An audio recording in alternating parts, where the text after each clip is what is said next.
abordaremos el módulo número 4 de la materia de Derecho Penal 2, que es parte especial de Derecho Penal.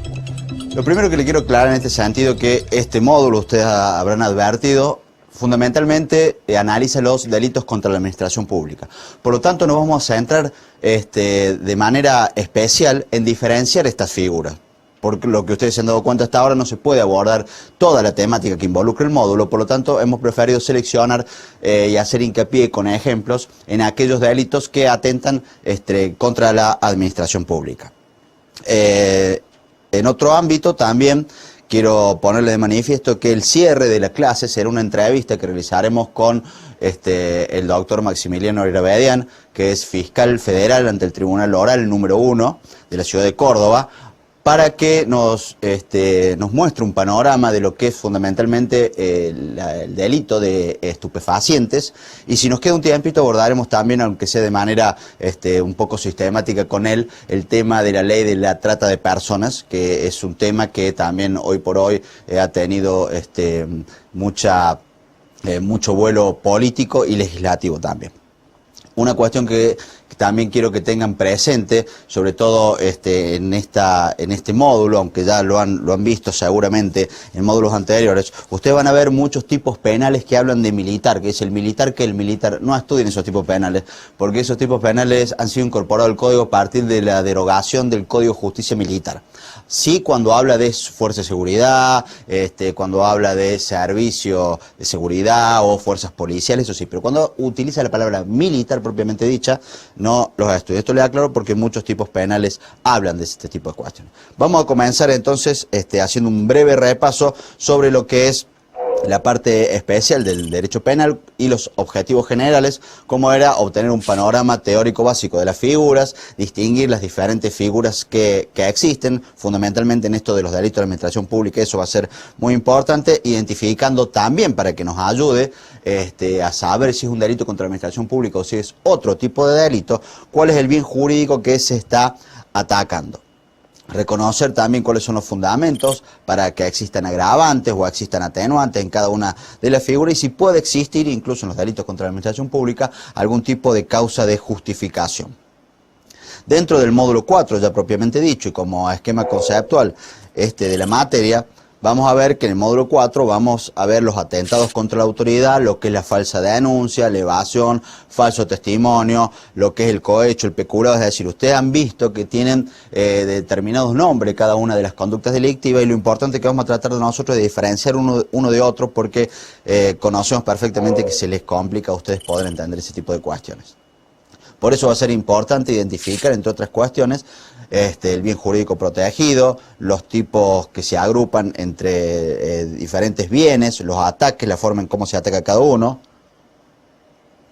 para poder distinguir cada uno de los elementos que los componen, porque son, como les digo, delitos muy especiales, cometidos la mayoría de ellos por funcionarios públicos. Asimismo vamos a tratar de identificar cómo se interrelacionan estos casos con otros delitos que están en la parte especial, pero que tiene que ver ya con un ataque a las personas. Vamos ahora al esquema conceptual de este módulo. Como ustedes pueden apreciar, en el esquema conceptual vamos a tener las bolillas o unidades 14 y 15, que son delitos contra la administración pública. Las 16, que son delitos contra la fe pública. Esa unidad 16 es la que no vamos a abordar, está muy bien explicada en el manual, y pretendemos que no se le vaya confundiendo con estos otros delitos. Queremos circunscribirnos fundamentalmente en delitos contra la administración pública. Sí vamos a ver la 17, delitos contra el orden público, que está un poquito más relacionado. Y de la 18 vamos a ver algunos conceptos que tienen que ver con delitos contra la seguridad común. Vamos a comenzar con el módulo 4, lo que es la unidad número 14, delitos contra la administración pública. Estos delitos contra la administración pública, la primera conducta que vamos a poder observar en el artículo 237 del Código Penal, en realidad, esto que es el atentado y resistencia y desobediencia a la autoridad, lo vamos a tener en el 237, en el artículo 239. El 238 es un agravante que existe en los delitos de atentado contra la autoridad. ¿Cómo se diferenciamos esto de atentado, desobediencia y resistencia? En el 237, que es el atentado contra la autoridad, se está utilizando fuerza o intimidación contra un funcionario público para que él decida algo. Es decir, lo que se está atacando acá es la libertad de determinación del funcionario público. Yo pretendo que él lleve adelante un determinado acto. Por ejemplo, pretendo que él, así después trabajamos con este ejemplo, pretendo que el funcionario público instale un semáforo en una determinada esquina de la ciudad.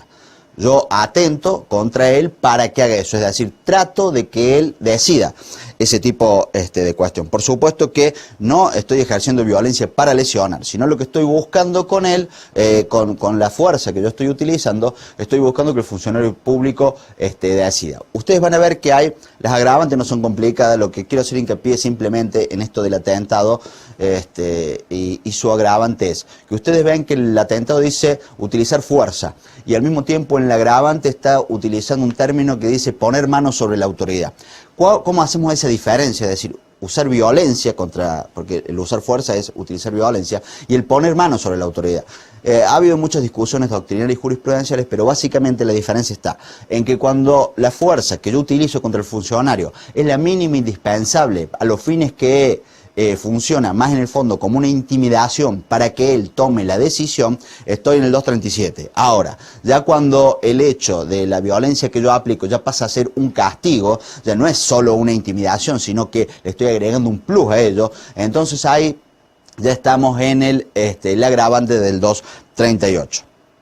Por supuesto, cualquier otra conducta que yo utilice, como puede ser el engaño, un soborno, un ofrecimiento de dinero para que tome, queda fuera de este tipo penal, quedará atrapado por otros, pero queda fuera, porque acá lo que se utiliza son esas conductas que recién relacionamos. El 238, como les dije recién, son las agravantes. En el 239 está la conducta de la resistencia y la desobediencia. ¿Qué sucede acá con la resistencia y la desobediencia? En la resistencia lo que existe ya hay una oposición activa al acto del funcionario público. ¿Qué significa esto? Acá significa que el funcionario ya tomó la decisión de llevar adelante el acto. Y lo que yo me estoy oponiendo es que lleve adelante el acto. Sigamos con el ejemplo recién del semáforo. El funcionario decidió instalar el semáforo en un determinado lugar. Y yo me opongo porque me molesta, porque no quiero que ahí se detengan automóviles, porque me molesta el ruido del motor, por lo que sea. Pero él ya tomó la decisión. Yo ya no estoy utilizando algún tipo de conducta para que él tome una decisión, sino que ya la tomó. Acá no está descrito en la resistencia y en la desobediencia, no están descritos los modos. Por lo tanto, puedo hacerlo con fuerza o intimidación, o también puedo no usar fuerza o intimidación. Vamos a suponer, el funcionario que quiere instalar el semáforo, yo me siento, por ejemplo, en el lugar donde él quiere instalar el semáforo y no me quiero retirar de ese lugar. Ahí yo no estoy usando fuerza o intimidación, sin embargo, me estoy resistiendo. Como les digo, acá no ataca la libertad de decisión, sino la libertad de actuación del funcionario. ¿Y qué lo diferencia de la desobediencia? En la desobediencia, sujeto activo solo puede ser el destinatario. Es decir, aquel que le ordenan algo solo puede ser sujeto activo del delito de desobediencia. Y es simplemente el no acatamiento a la orden. Ordenan una determinada conducta, el sujeto no la lleva adelante, y en ese caso estamos frente a la desobediencia. Vamos a trabajar con un ejemplo que nos va a tratar de diferenciar cuando hay un atentado, cuando hay una resistencia y cuando no hay una desobediencia. Por ejemplo, un inspector municipal pretende detener un vehículo y el vehículo viene avanzando, le hace seña para que se detenga y el conductor no se detiene. En ese caso nos encontramos frente a una desobediencia, el conductor está desobedeciendo. Ahora, puede haber un tercero que le impida al funcionario que lleve adelante la conducta de detener al tercero. En ese caso estamos frente a una resistencia a la autoridad. Ahora, supongamos que este tercero lo que hace es intimidarlo al funcionario público, al inspector municipal, a los fines de que detenga el vehículo. Y en ese caso ya estamos dentro de un atentado. Como ustedes pueden ver, dentro de una misma conducta, dentro de una misma situación, la conducta que lleve adelante quien terminará siendo sujeto activo del delito nos terminará conduciendo a si estamos frente a un atentado, una resistencia o a una desobediencia. Vamos a ver ahora también las conductas que van a lesionar o perturbar la represión del delito. ¿Qué significa esto de la represión del delito? Cuando la justicia, los funcionarios públicos, los fiscales persiguen las conductas delictivas, lo que necesitan en principio siempre es poder hacerlo en libertad, poder decidir en libertad y estar tranquilos sabiendo que tanto la prueba que incorporan y las medidas que van tomando van a gozar de una determinada estabilidad dentro del proceso a los fines de llegar a lo que en derecho penal se busca en un proceso penal, que es la verdad real. Dentro de estas conductas que lesionan esta represión del delito, vamos a tener por un lado la falsa denuncia, que está en el artículo 245 del Código Penal. En la falsa denuncia, lo que hace el sujeto es denunciar falsamente ante la autoridad, y es la autoridad que está destinada a perseguir delitos. Está denunciando un hecho que se considera delictivo, sabiendo que el hecho no existió. ¿Por qué? Porque acá, para que exista la falsa denuncia, el hecho objetivamente debe haber no existido y subjetivamente yo debo conocer que no existió. Si yo, por ejemplo, denuncio a una persona, vamos a suponer que robaron al vecino de mi casa y yo vi ingresar una persona y resulta que cuando voy y denuncio o atestiguo contra esa persona, o la denuncio mejor dicho, porque si no estaremos dentro del falso testimonio, denuncio el hecho y denuncio a la persona y digo que era una persona que yo conozco porque por las características físicas de la persona digo, es tal persona que vive en tal lugar. Yo puedo estar en un error y creer sinceramente que es esa persona. En ese caso no cometo falsa denuncia porque subjetivamente desconozco la falsedad. Yo creo que es así. Ahora, cuando yo realmente conozco que la persona que estoy denunciando no fue la que cometió el hecho, ahí sí estoy dentro de la falsa denuncia. Por otro lado tenemos la evasión y el quebrantamiento de pena. La evasión y el quebrantamiento de pena se encuentra en el artículo 280 del Código Penal. Lo que caracteriza la evasión y el quebrantamiento de pena es fundamentalmente los medios por los que la persona se evade. Es decir, acá lo hace con violencia en las cosas, con violencia en las personas, perdón, o fuerza en las cosas. Cualquier otro medio que se utilice deja fuera el delito. ¿Qué significa? Vamos a suponer, acá primero la evasión es una persona que está legalmente detenida, ella es la que se está evadiendo. ¿Qué sucede? Esta persona se puede escapar, por ejemplo, porque existe una distracción por parte del funcionario público y dejó, por ejemplo, en una alcaldía una puerta abierta y la persona huye por esa puerta. Puede suceder que la persona escale un muro y termine huyendo. En ese caso no está usando ni fuerza en las personas ni violencia en las cosas. Y entonces, por lo tanto, no habrá cometido el delito de evasión. Para que cometa el delito de evasión, esta utilización de fuerza y violencia en las personas es para lograr recuperar su libertad. Si él utiliza violencia en las personas o fuerza en las cosas para perfeccionarla, no comete el delito. Por ejemplo, se escapa saltando un muro y afuera presiona o lesiona a una persona que conduce un automóvil a los fines de robarle el automóvil y perfeccionar la libertad. Por supuesto, cometerá algún delito contra la propiedad, el robo del automóvil, las lesiones contra la persona, pero no el delito de evasión, porque esa violencia no tiene que ver con esa situación. Vamos a ver ahora lo que es el falso testimonio. Dentro del falso testimonio, lo que me interesa acá es diferenciarlo con el artículo 243, que es el incumplimiento de deberes procesales. En el falso testimonio es prestado a una autoridad que es competente para resolver conflictos de carácter jurídico, sean civiles, penales, no interesa.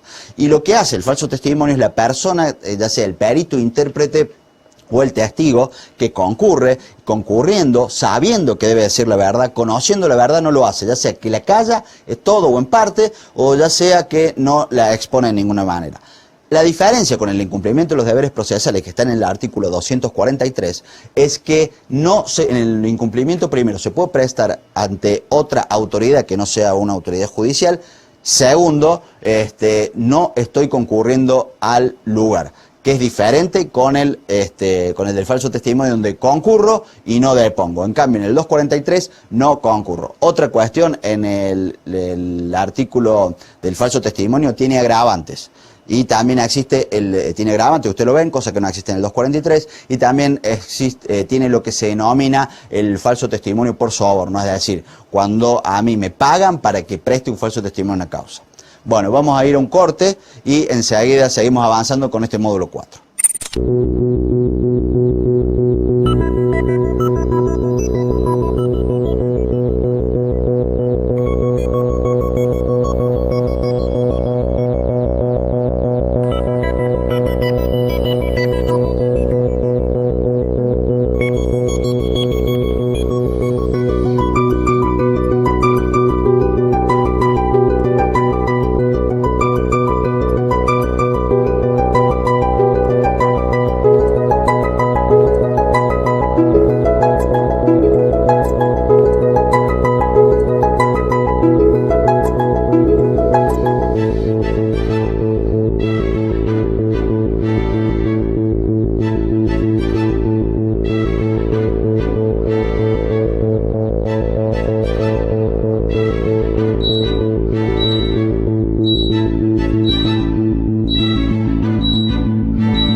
Comenzaremos en este bloque abordando la unidad número 15, son los delitos contra la administración pública. Como ustedes ya vienen apreciando a partir del desarrollo del bloque anterior, lo que estamos haciendo fundamentalmente es tratar de que ustedes puedan diferenciar bien una conducta de la otra. Los conceptos básicos propiamente dichos, lo que son las definiciones, ustedes pueden encontrarlas en la bibliografía, no le va a crear ninguna dificultad. Acá lo que más nos interesa es que ustedes puedan lograr diferenciar exactamente una conducta de la otra.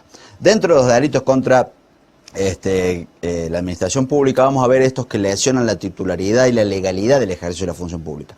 ¿Por qué? Porque quien lleva adelante, quien ejerce una función pública, primero debe ser el real titular, el verdadero titular de esa función pública, y también tiene que ver con la legalidad del ejercicio. ¿Qué significa? Y en este caso específicamente lo que vamos a ver ahora. Lo que es la usurpación de autoridad, el ejercicio ilegal de lo que se denomina profesiones liberales y la usurpación de títulos y honores.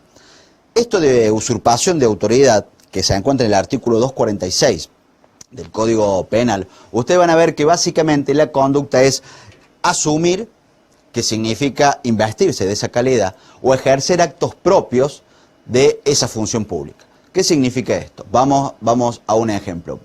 Secretario de Transporte de la Municipalidad. Puede ser cuando el 246 dice exactamente, cuando dice asumir o ejercer funciones públicas sin título o nombramiento expedido por autoridad competente. ¿Qué significa el título o nombramiento? El título es el título que se otorga generalmente las juntas electorales tras una elección, y el nombramiento es un nombramiento legal donde se siguen todos los pasos que se lleva adelante en la administración pública para nombrar a una persona. ¿Qué significa cuando asume una persona, cuando usurpa la autoridad? Asume funciones públicas sin título ni nombramiento. ¿Por qué? Y no importa cómo lo haga, puede hacerlo con engaño, puede hacerlo con intimidación, con violencia, con fraude. Lo asume. No hace falta que ejerza un acto. Vamos a suponer un secretario de Transporte de la Municipalidad. Asume y no ejerce ningún acto. Ahí ya comete el delito de usurpación de autoridad. Que está en el inciso 1. El inciso 2 lo que habla básicamente es una continuación ilícita en las funciones públicas. ¿Qué significa? Este funcionario público, este secretario de Transporte que estaba ejerciendo esa función, en un determinado momento no la ejerce más, porque renuncia, porque lo despiden, por lo que sea. Técnicamente él no es más funcionario. Sin embargo, sigue adelante ejerciendo esa función. Continúa, por eso es una continuación ilícita. No es que él acepta que ha sido despedido, por ejemplo, y después a la semana vuelve y asume. En ese caso ya está usurpando. La continuación ilícita significa eso, seguir adelante con el cargo, ejerciendo el cargo cuando en realidad ya no tiene esa potestad. Por eso no tiene que haber una solución de continuidad entre ese acto que lo deja fuera de la función y sus actos posteriores que tienen que ver con el ejercicio del cargo. Eso básicamente en lo que se refiere a los funcionarios públicos cuando usurpan o cuando continúan ilegalmente en la función pública. Y por último el inciso 3 habla del funcionario público que ejerce funciones de otro cargo. Esto no es complicado, como tal funcionario público, por ejemplo, secretario de Transporte, va y realiza funciones que tiene que llevar adelante y le corresponden al secretario de Salud. Entonces, es decir, es un funcionario público, pero está llevando adelante funciones que le corresponden a otro. Vamos a ver ahora lo que es las conductas corruptoras de la función pública.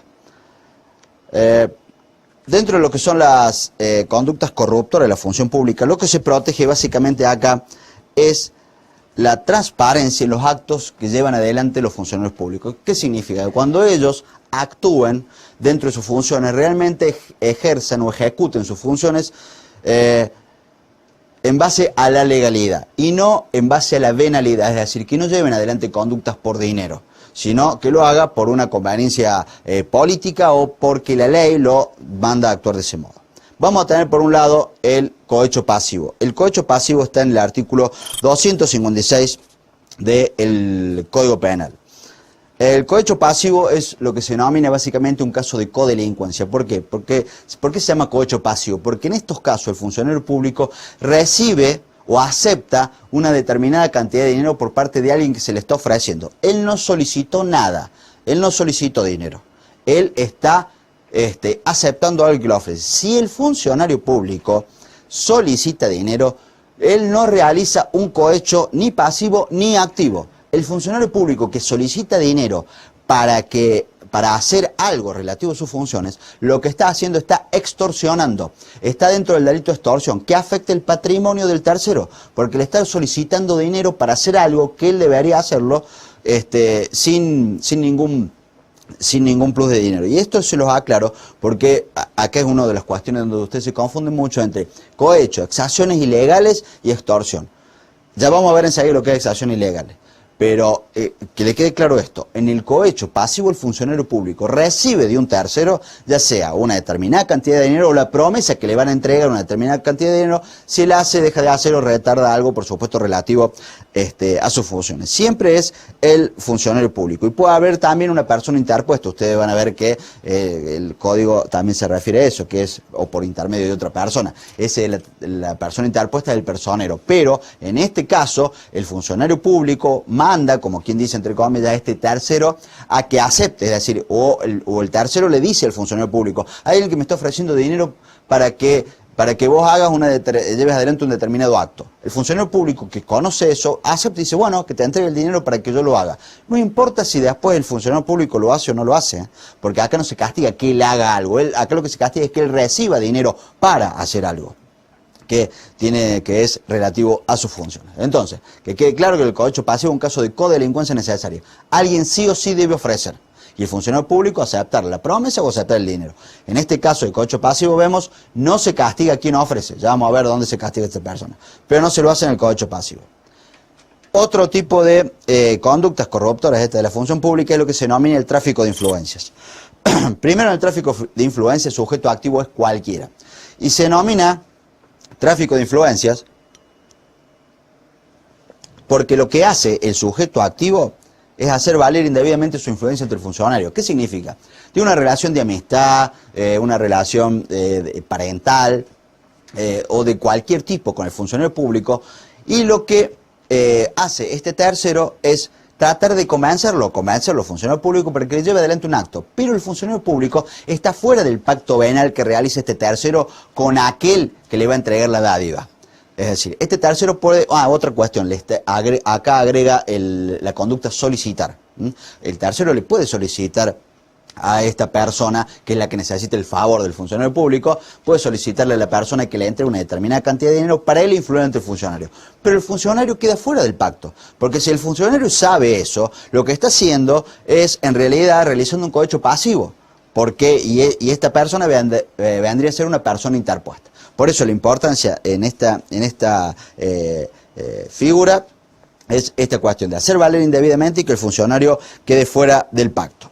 Se agrava, ya lo van a ver ustedes, si son, eso es una lectura fácil, el mismo código establece si son funcionarios del Poder Judicial o del Ministerio Público.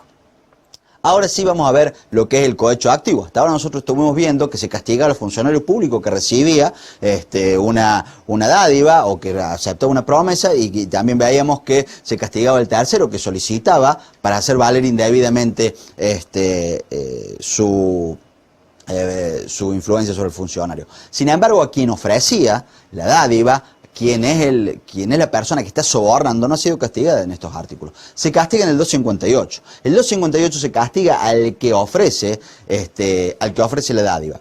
Primero, no requiere codelincuencia, se castiga a quien entrega o ofrece. Y lo importante de esto, ¿por qué este castigo independiente? Porque yo puedo ofrecerle a un funcionario público una determinada cantidad de dinero para que haga o deje de hacer algo relativo a sus funciones o lo retarde, y el